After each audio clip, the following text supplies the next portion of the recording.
Bonjour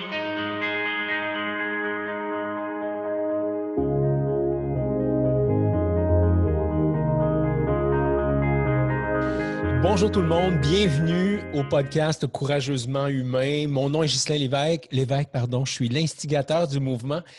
Et aujourd'hui, j'ai une super belle invitée. Chantal, comment ça va? Écoute, ça va super bien, Ghislain. Merci beaucoup. Merci pour l'invitation. Ah, ça me fait tellement plaisir. Chantal, on ne fera pas semblant, là. On se connaît, mais on se connaît, tu sais, on n'est pas des grands amis. On s'est croisés quelques fois. Une première fois dans un contexte vraiment inhabituel, en tout cas pour moi. Je ne sais pas Oui. pourquoi. Et on a une amie commun, Annie, qui intervient sur le podcast puis sur le mouvement Courageusement Humain avec moi. Et on s'est aussi recroisés il y a un an environ sur la rive sud de Montréal où je donnais une conférence sur la vulnérabilité et où on avait pris le temps de jaser un petit peu.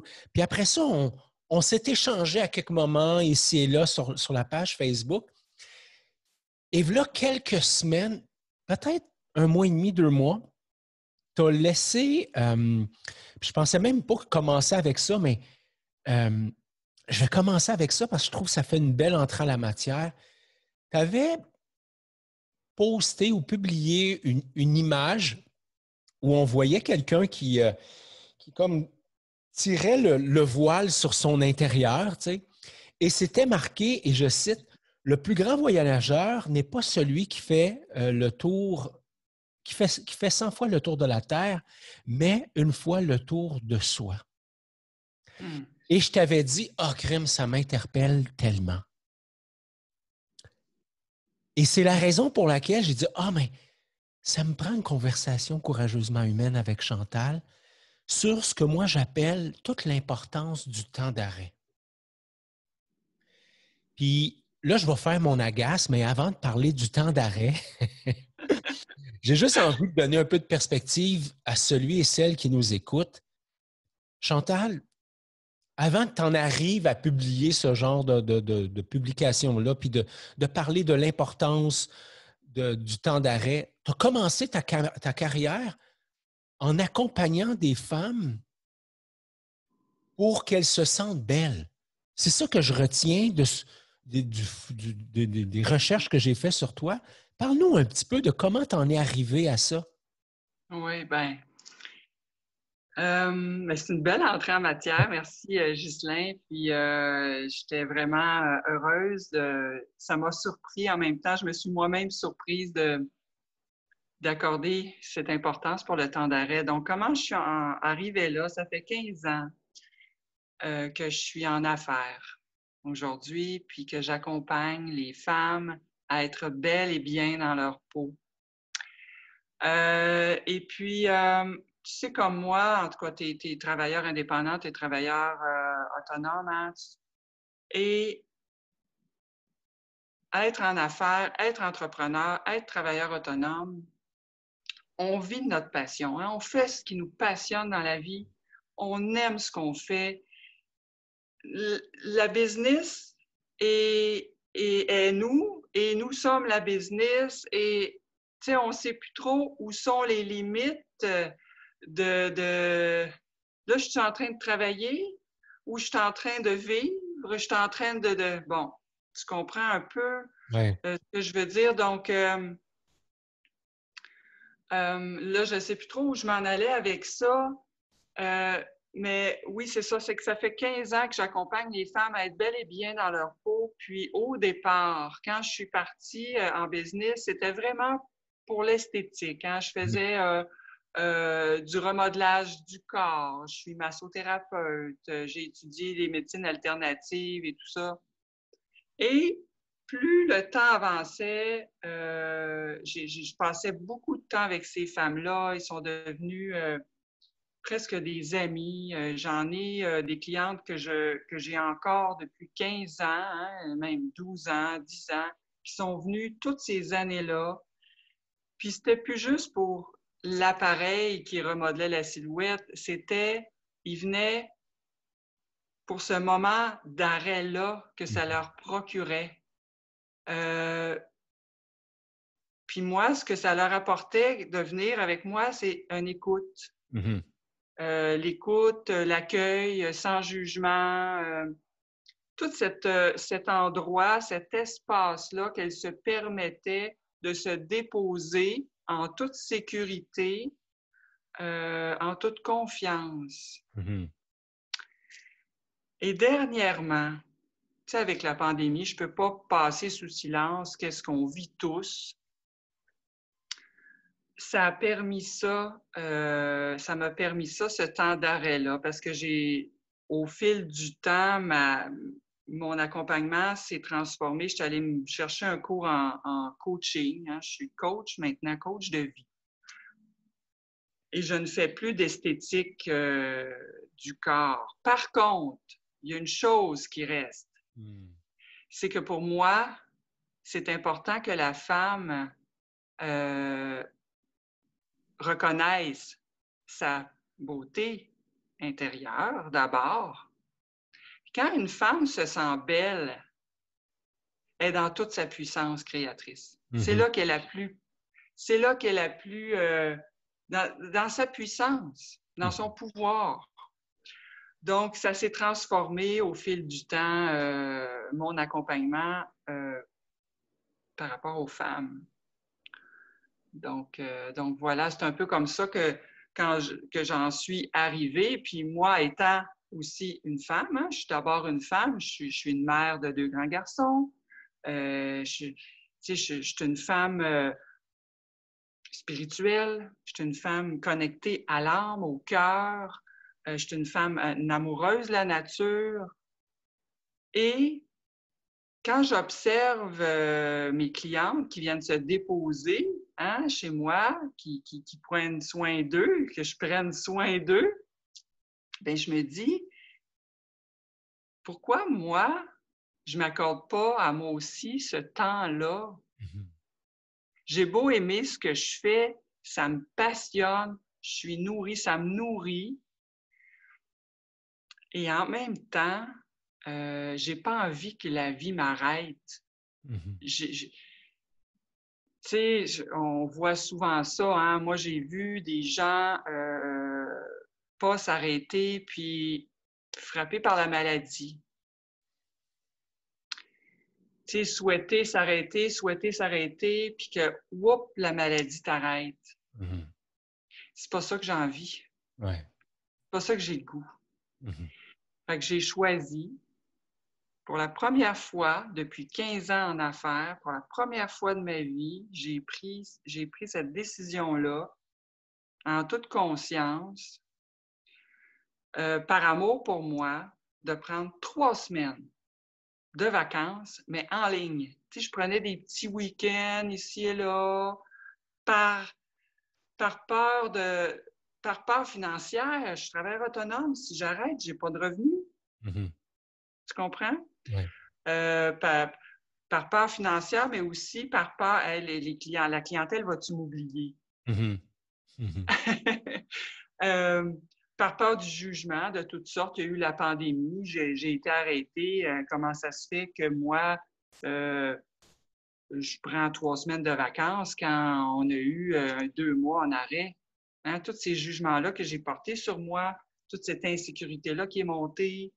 Écoute, mais après ça, quand j'ai pris ma décision, je sentais vraiment une ouverture, une légèreté. Mais là, à un moment donné, whoop, là, je suis revenue dans mon mental, ça s'est mis à tourner. Ah ben là, l'insécurité, la peur et tout ça. J'ai dit, attends un petit peu, là. Tu l'as pris à partir d'où tu l'as pris ta décision? Ben, c'est par amour pour moi.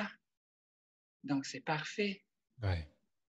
Tu comprends ce que je veux dire? Donc, pour la première fois, j'ai mis ça à l'agenda, 3 semaines, et c'est tellement sécurisant de délimiter un temps d'arrêt.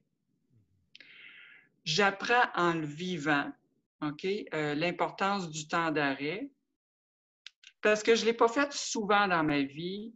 à part des moments de méditation dans une journée, etc. Mais ça, j'appelle ça des moments d'arrêt dans l'action. Je choisis de m'arrêter dans l'action un moment. Et là, je suis en train d'expérimenter de m'arrêter dans l'inaction. Mm-hmm. C'est complètement différent parce que là, Mm-hmm. entre toi puis moi, avec la pandémie, ça bouge pas mal moins que ça bougeait. Ça bouge plus là. Et là, j'ai dit, OK, je vais expérimenter le temps d'arrêt dans l'inaction, voir qu'est-ce que ça fait. Mm-hmm. Et c'est ça que je suis en train d'expérimenter avec beaucoup de gratitude avant que la vie m'arrête. Donc voilà, je suis partie dans... Ouais, j'aime ça ce que tu apportes, Chantal, parce que au départ, tu disais, il y a la travailleuse autonome en moi, il y a la personne, il y a la travailleuse de la personne, tout ça, ça se mélange.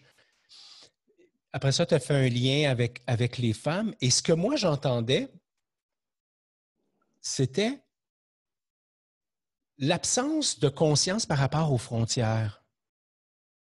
La frontière de Chantal, la travailleuse autonome, et Chantal, la femme, la frontière entre Ghislain, le travailleur autonome, le dirigeant, etc., puis l'homme. Et en même temps, le lien que je faisais avec les femmes, c'est, puis ça pourrait être vrai avec les hommes, mais là, on parle des femmes, c'est la frontière entre la femme, la maman, la mère, la conjointe, l'amoureuse, l'amie, la fille de ses parents, la sœur de son frère et de ses sœurs, etc. Donc, tout ça, c'est des parties de nous qui ne peuvent pas être entendues quand on est à fond Léon. Et c'est le lien que je voyais avec la pertinence du temps d'arrêt. Et là, tu en as rajouté une couche en disant, Jess, il y a même une frontière entre s'arrêter volontairement, là, par choix, dans un moment d'action, mais aussi s'arrêter volontairement dans un moment d'inaction. Je trouve ça intéressant. Puis, je ne sais pas si tu as remarqué, mais à un moment donné, j'ai sorti un papier et un crayon. J'ai écrit le mot frontière. Parce que ça fait plusieurs fois que je me dis, je veux faire quelque chose sur la notion de frontière. Puis ça a popé encore en t'écoutant. Fait que j'imagine qu'un jour, il y aura un podcast sur la frontière ou les frontières. Mais je pense que c'est quand on n'écoute pas ces frontières, justement, Chantal, qu'on finit par se perdre dans l'autre, dans le projet, dans whatever, et que là, il y a une déconnexion totale avec ce qui est de plus important finalement. Exactement, Ghislain. Puis, tu sais, cette image-là que tu as amenée au début, là, que le petit bonhomme ouvre son cœur pour se regarder à l'intérieur de soi, voir tout l'univers qui est là, tu sais.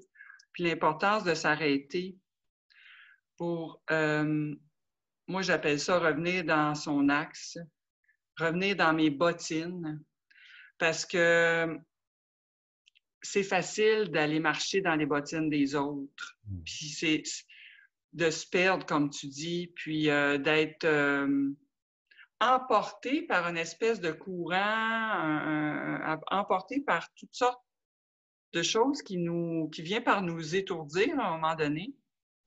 Et l'importance du temps d'arrêt pour calmer le tout, hein, pour calmer, laisser descendre en nous, porter un regard sur soi, puis évaluer où j'en suis, puis évaluer aussi avec qui je suis. Moi, en tout cas, ça m'a permis beaucoup de clarté. Beaucoup de clarté dans mes relations. Vraiment. J'ai juste à me reconnecter à ce que j'étais dans ma vraie nature pendant la pandémie. Qu'est-ce qui me faisait vibrer, moi, à 8 ans, hein, à 7-8 ans, quand j'étais petite? Je suis allée visiter ces zones-là en moi, puis il y a tellement de choses qui en est ressorti.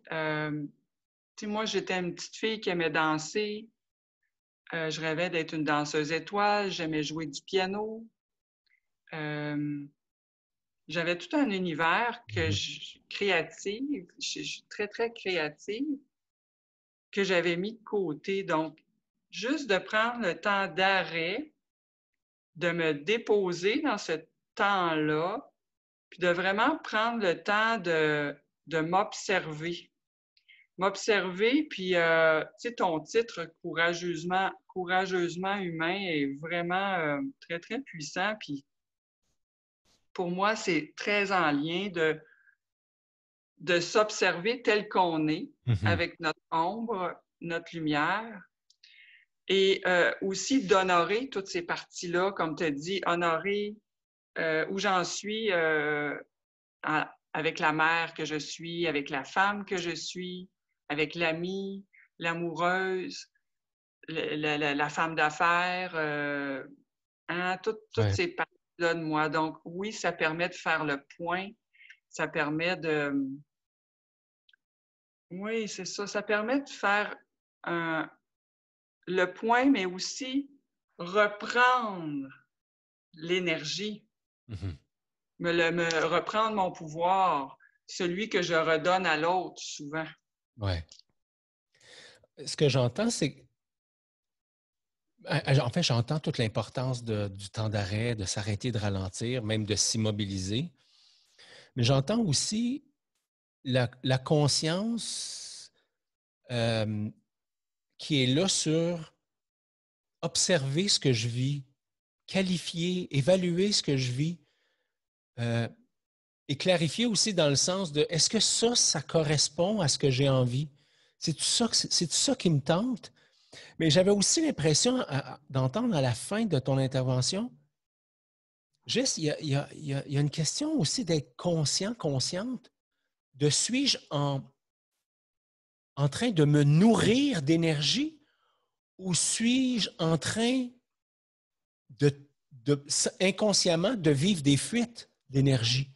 Où finalement, je me vide, je me déverse un peu partout sans jamais prendre conscience que je me refais jamais et que tout ce que je fais, c'est que je me décharge de plus en plus vite, je me recharge de moins en moins fort et je suis surpris d'arriver d'un état où je perds patience, je suis tanné, je tourne en rond, je ne vois plus la lumière au bout du tunnel, je me sens plus femme, je me sens plus adéquate, j'ai l'impression de ne pas être à la hauteur, etc. C'est ça que j'entends finalement dans ton discours. Oui, exactement. Puis, quelle valeur je me donne dans tout ça, tu sais. En tout cas, moi, pour le temps d'arrêt, tu sais, moi, je n'hésite pas à donner du temps pour mes amis, mes clients, tout ça, parce que je les aime, hein. Et moi, est-ce que je m'aime assez pour m'accorder ce temps-là? C'est un cadeau. Le temps, là, c'est précieux. Puis en même temps, il n'y a pas de temps. C'est drôle à dire, c'est que le temps n'existe pas dans le moment présent, mais on court toujours après le temps. Ah, ça va trop vite, c'est passé vite. On est tout le temps en train de parler du temps. Et le temps existe seulement dans le moment présent. Mais si on ne se l'accorde pas, il n'y a pas personne qui va nous l'accorder. Puis ça, c'est un pouvoir qu'on a, puis quand j'accompagne les femmes, que je parle de cette importance-là de s'arrêter et de se regarder, de faire le bilan de ce qui m'entoure. Est-ce que c'est harmonieux? Est-ce que c'est satisfaisant? Hein? Puis faire la liste de quoi j'ai peur, tu sais, de tout ce que je veux plus. Faire le ménage, parce que tu sais, quand on rentre dans une maison, hein, c'est comme la maison, moi je vois ça comme ma maison intérieure. On fait d'abord le ménage pour voir clair, hein, faire du classement. On fait le ménage de toutes les pièces. Je garde ça, je fais le tri. Ça, je veux le garder, ça, je veux plus le garder. Ça, ça c'est bon, bon. Donc, une fois que c'est fait, maintenant, comment je me sens? Comment je me sens dedans? Y a-tu plus d'espace? Je me sens plus légère? Tu sais, fait que c'est ça que je suis en train d'expérimenter, plus de légèreté, plus de clarté, puis et j'y vais plutôt beaucoup avec des questions. Ça me permet de poser des questions ouvertes. Comme comme une question que je me suis posée là, pendant la pandémie, quand je me suis arrêtée, que je suis encore en temps d'arrêt, c'est à quoi je veux que ma vie ressemble dans 2 ans, 5 ans. C'est assez puissant comme question à se poser. Je suis en train d'aller vers qu'est-ce que je veux ou pas du tout? Fait qu'il y a beaucoup d'ajustements qui peuvent être faits quand on se pose cette question-là. Absolument. J'entends toute l'importance de la perspective. Donc, de ne pas juste m'arrêter puis vivre le moment présent, ce qui est génial. Mais toi, ce que tu dis en plus, c'est juste, je prends le temps de m'arrêter, je prends le temps d'observer ce qui est là, évaluer, faire le tri de ce qui me va, ce qui ne me va pas. Mais je récupère mon pouvoir parce que je réalise que ça me fait vivre ça, puis ça, j'en veux plus. Et là, je suis capable d'identifier c'est quoi dans mon puzzle, dans mon équation, dans mon casse-tête, dans mon environnement qui crée ça. Et là, je récupère du pouvoir et je peux me mettre à transformer ça. Et plus beau encore, je lève la tête un petit peu, je regarde en avant et là, j'arrive à dire, OK, si j'amenais ma vie dans une direction qui supportait ces énergies, ces émotions que j'ai envie de vivre, ce serait quoi? Je trouve ça extrêmement puissant, Chantal. Oui. Oui, c'est puissant. Puis c'est de retrouver, tu sais, porter un regard sur soi, là, c'est vraiment retrouver l'intimité avec soi. C'est retrouver la confiance, cette confiance-là en soi, de s'engager envers soi, de s'honorer, hein, honorer la personne qu'on est, sa valeur, se donner de la valeur, et aussi assumer toutes nos parties comme la vulnérabilité, se permettre d'être vulnérable dans ces moments d'arrêt-là.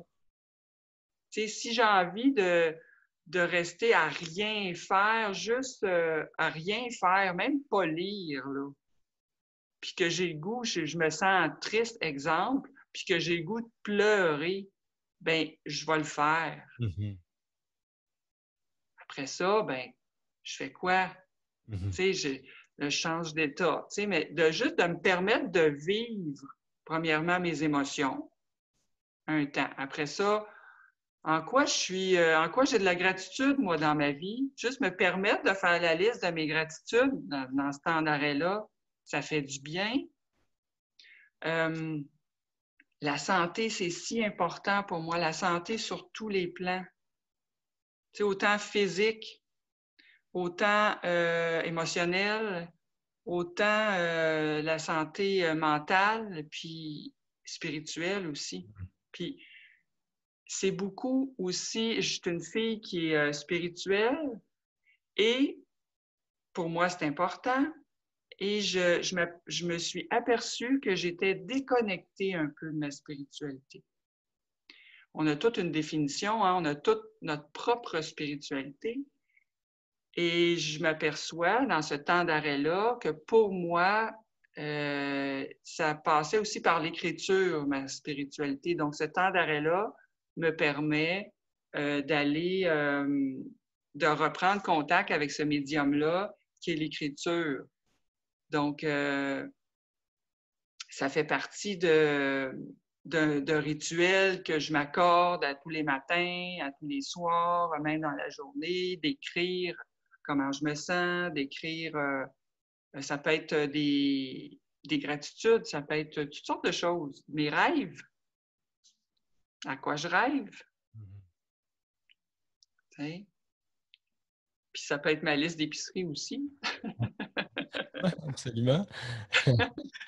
Oui, parce que l'écriture, en tout cas pour moi, je ne sais pas si ça a le même effet pour toi, l'écriture, pour moi, ça me permet de mettre sur papier ce qui est là, qui tourne dans ma tête et qui m'empêche, et là je parle pour moi, et qui m'empêche, moi, de me déposer justement dans ma vulnérabilité, dans ma sensibilité, dans être centré dans le ici maintenant. Je n'arrive pas à faire ça dans ma tête. Moi, ça se passe dans mon corps quand j'arrive à faire ça. Et ce qui m'empêche de descendre dans mon corps, c'est tout ce qui spinne dans ma tête. Donc, mon papier, crayon, écrire dans mon journal, etc., ça me permet, moi, de faire ça. Oui, puis merci, Ghislain, de me ramener. Tu ramènes dans le corps, puis c'est exactement ça. C'est une reconnexion à soi. C'est d'abord dans son corps. Puis le ressenti. Mm-hmm. Pour moi, c'est vraiment important, le ressenti. Tout ce que je ressens, c'est vrai pour moi, ce que je ressens. C'est les antennes, le ressenti. Exact. Hein? Donc, c'est de se ramener à, OK, je ressens ça. Donc, là, je vais écrire, OK, comment je me sens face à ça. Qu'est-ce que je fais avec moi là-dedans quand je me sens même ou que je ressens ça? D'arrêter d'être chez l'autre. Tu sais, de revenir, hein, tantôt, on disait revenir dans ses bottines, d'arrêter de faire, pas de faire fuir l'énergie, mais de se... C'est un peu ça quand on est chez l'autre, siphonner, on se fait siphonner d'énergie de part et d'autre. Donc, juste de revenir chez soi, puis de s'observer, d'écrire comment on se sent dans l'ici maintenant, c'est une façon vraiment de revenir dans son corps, dans son ressenti. J'ai envie de te poser une question peut-être inconfortable, mais bon, that's the way I am. C'est comme ça que je suis. Tu nous as parlé de ton temps d'arrêt à quelques reprises, Chantal, et ce que je comprends, c'est un temps d'arrêt qui n'est pas forcément terminé. Qu'est-ce que tu as appris sur toi dans ce temps d'arrêt-là qui t'a surpris?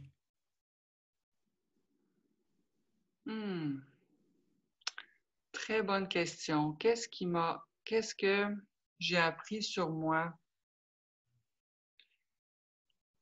Ben, j'ai appris que je pouvais compter sur moi.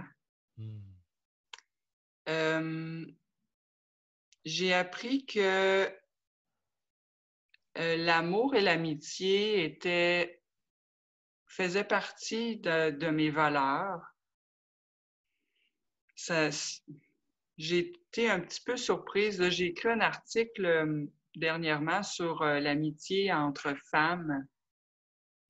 J'étais en train de renouer avec toutes mes mes magnifiques amies de femmes. Ça m'a permis ça, puis en même temps, ben, ça me reconnecte avec aussi l'importance d'être amie avec moi. Fait que ça, je t'avoue que ça m'a un peu surprise. Quoi d'autre?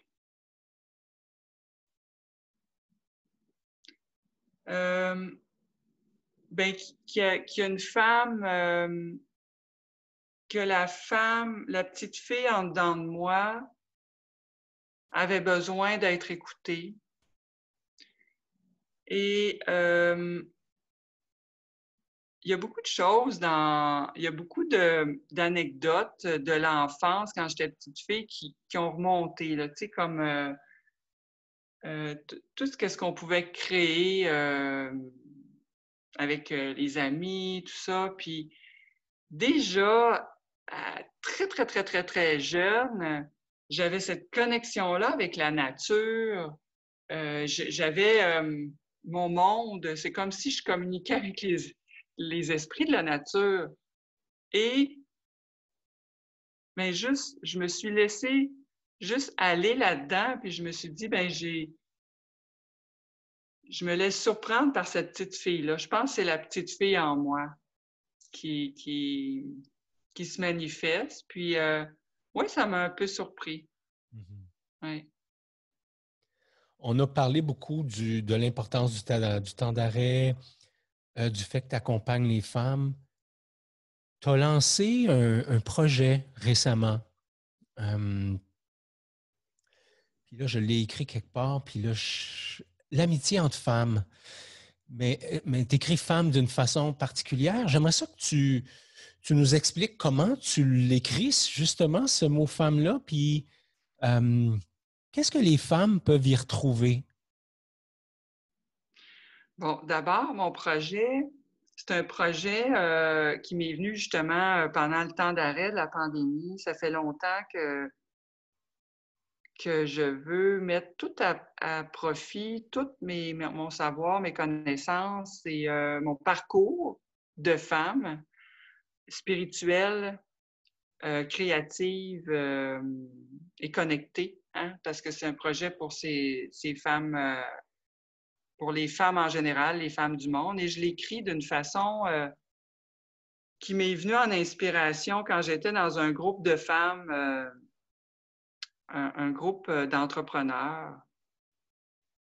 Et je l'écris F apostrophe A accent circonflexe MES, qui veut dire femme. Mais pour moi, c'est porteur d'une vibration. C'est très vibratoire comme mot.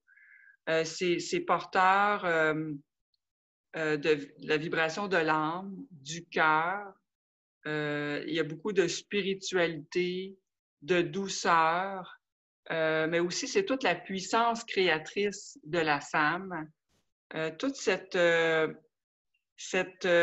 liberté d'être une femme et d'honorer la femme qu'on est. Hein? Comment on peut, puis d'aller connecter avec qu'est-ce qu'il y a de plus beau, la beauté. Moi c'est ça que ce projet-là, c'est d'accompagner les femmes à ce qu'ils retrouvent ce qui les fait vibrer, ce qu'il y a de plus précieux en elles, qui se connectent à ça, que ça émerge puis qui contribuent avec toute leur beauté à plus grand encore pour inspirer d'autres femmes.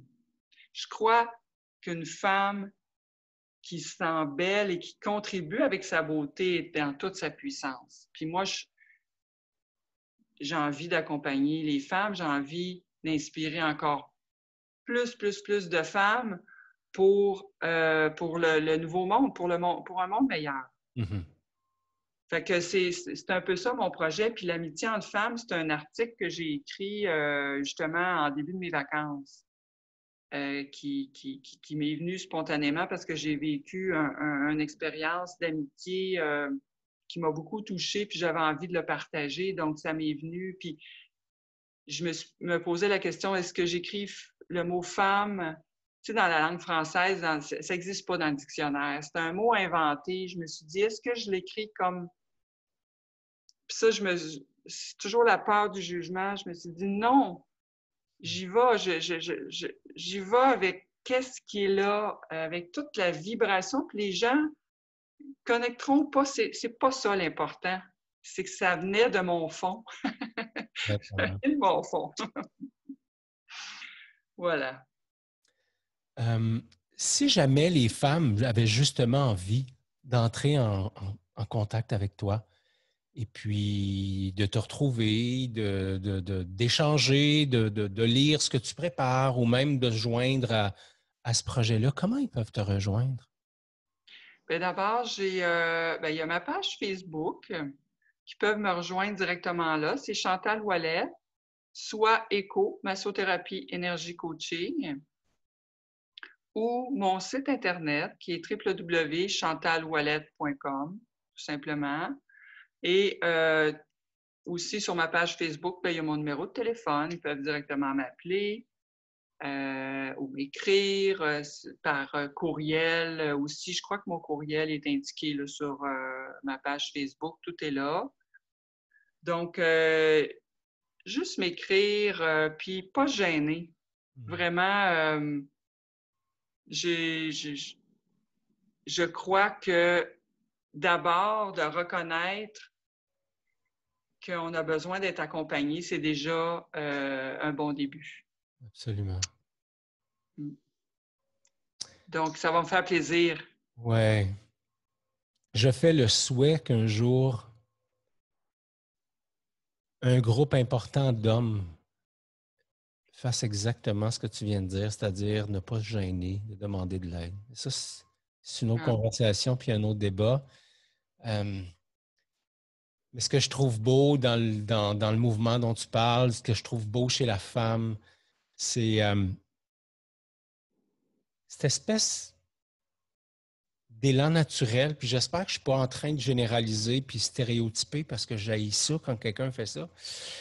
Mais j'ai l'impression que chez la femme, on retrouve une ouverture justement plus grande par rapport à demander de l'aide, par rapport à je ne suis pas capable, j'ai besoin, je ne sais pas.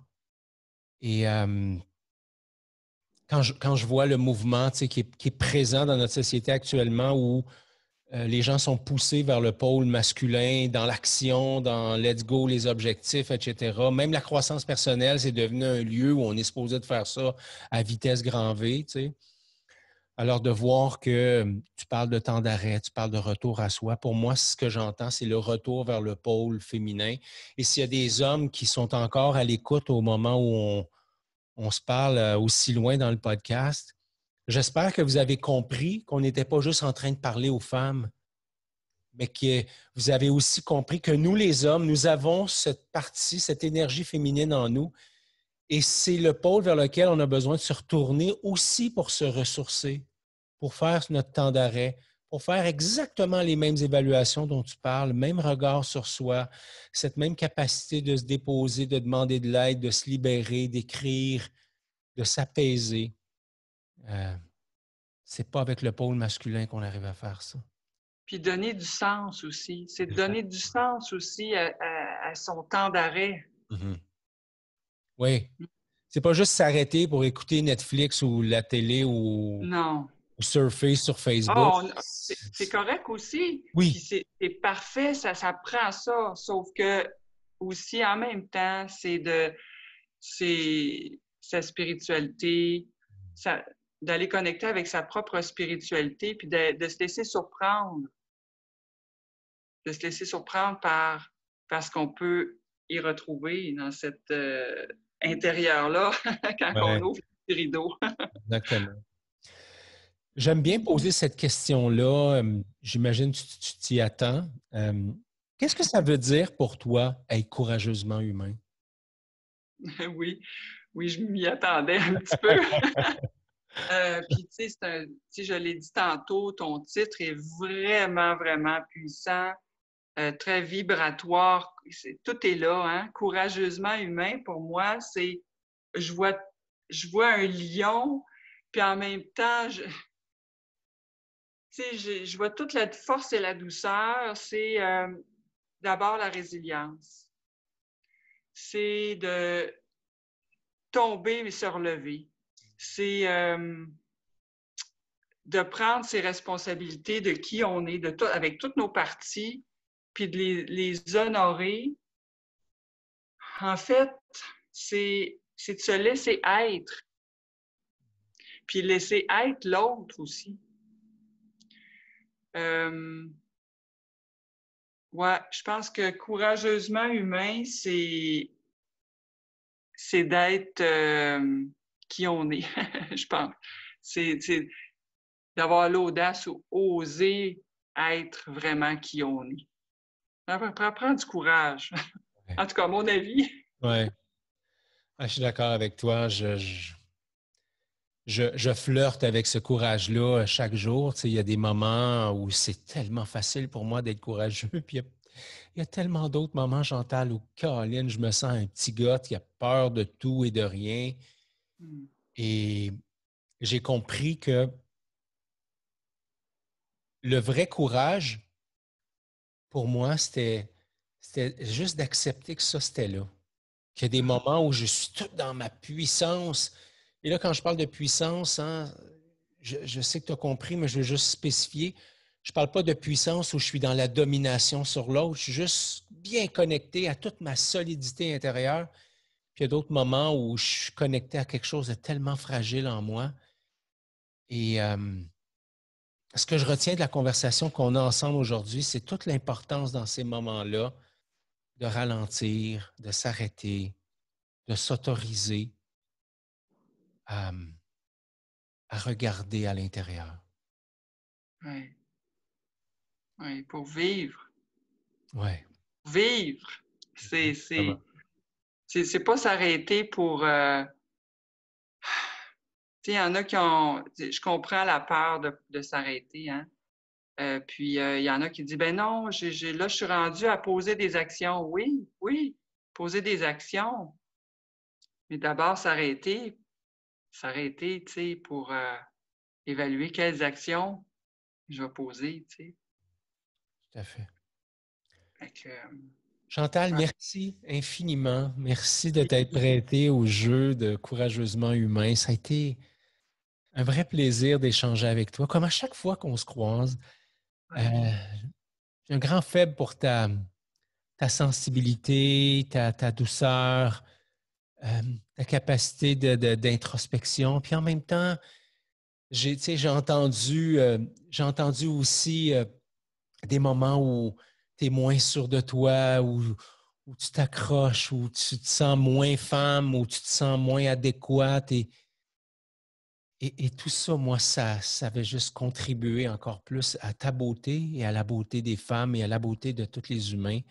Alors, merci d'avoir joué à cela avec moi et puis au plaisir, Merci pour l'invitation. ça me fait plaisir. Et au plaisir de co-créer autre chose dans un avenir. Oui, exactement, exactement. Au plaisir de co-créer avec toi, Ghislain. C'est toujours un plaisir. Merci Merci. beaucoup. Gratitude.